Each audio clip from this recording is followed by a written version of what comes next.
people who are there. Not that I sought them out, but that because they're very high profile and therefore you come across the journalists who are there. And I think what they're good at doing, and what your fixers themselves will be good at doing their colleagues, is that if they do run into trouble, once you leave, you're contacted. And there was a case recently, a terrible case of a Pakistani journalist, Umar Chima, who had worked with a lot of foreign journalists, and he had been brutally assaulted, sexually assaulted as well, by the security service. And because he worked with people at Star, but mainly because he worked with people at New York Times, that became a big story, and he got a measure of protection after that. But you know, I also have to say that, you know, I mean, I think to put our jobs in perspective, right?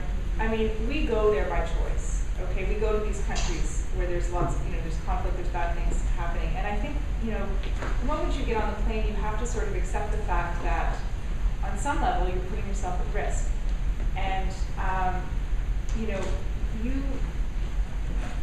there are these organizations that are committed to protecting, amazing organizations committed to protecting journalists, the Canadian Embassy committed to protecting Canadians.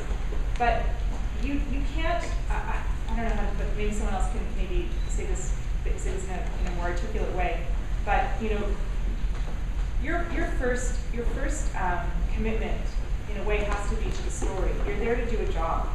And on a certain level, you are trading off you know, aspects of your own safety a little bit.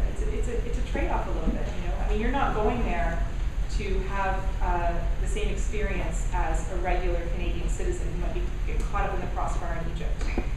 You fly into these places when they're in the midst of incredible turmoil and violence, and you know, I mean, sometimes you just get caught up in it. It's part of your job, I think, you know.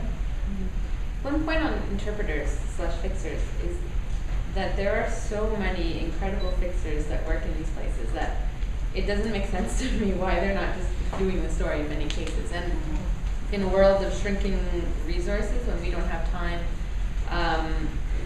when we don't have money to have someone stationed there, we should be cultivating those people and bringing them into the fold, as opposed to sending our journalists who don't necessarily have the context or the expertise in that area and latching them onto someone who does.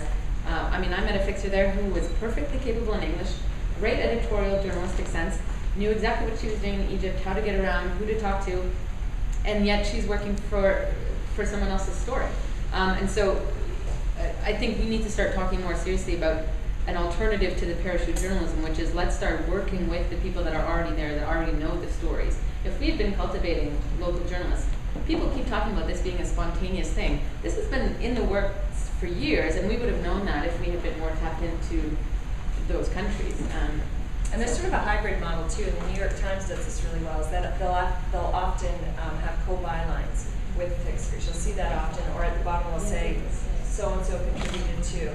And I think that's really, if that is someone who wants credit. Sometimes people don't want credit for their work because of the security risk, but if that's something they're looking for, I think that's something that, you know, ethically we should start thinking about at our newspapers. And, you know. I know when we went, when we were going to Libya this time, one of the conversations, one of the kind of awkward things that's happened in the past is, I don't know what you guys, but you go there and you've got your flak jackets and you've got your helmet, you've got all your safety gear, and then you're hiring these fixers and drivers and they have nothing, right? And you think, oh gee, I feel really awkward. So this time we took extras for our translator, for if we're gonna have a fixer, for a driver, and when we got there we said, look, okay, you know, we'd like you to put these on.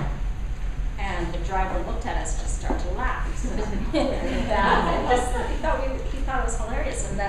And the same with the translator. He just laughed. He said, "I don't want the other, translators to see me wearing that."